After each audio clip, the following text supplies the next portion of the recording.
Hi guys, my name is Ajay. তো guys আজকে আমি ভেবে চলো গাইস আজকে একটা বুকমার্ক বানানো যাক। তো গাইস আমি একটা কাগজে হার্ট শেপ কেটে নিয়েছি। তো এরপরে আমি এটাকে রং করে নেব। তো চলো এটা রং করা যাক। গাইস দেখুন আমি এটাকে এবার রং করে নিয়েছি। এরপরে আমি একটা লম্বা কাগজ কেটে নিয়েছি, কাগজটাকে এবার আমি রং করে নিলাম। তো এই হার্ট শেপটাকে এবারে কাগজের উপরে জুড়ে দিতে হবে। তো আমি এবার একটা কাগজের প্রজাপতি বানিয়ে নিয়েছি, তারপরে ওই কাগজটাতে প্রজাপতিটা জুড়ে দিয়েছি, আপনারা দেখতে পাচ্ছেন। তো গাইস আমাদের বুকমার্ক এবারে রেডি হয়ে গিয়েছে, দেখুন। তো গাইস আমি একবার ট্রাই করে দেখাচ্ছি এই ডায়েরিটাতে।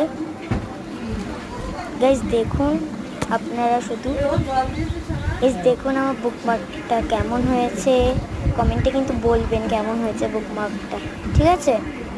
দেখুন গাইস।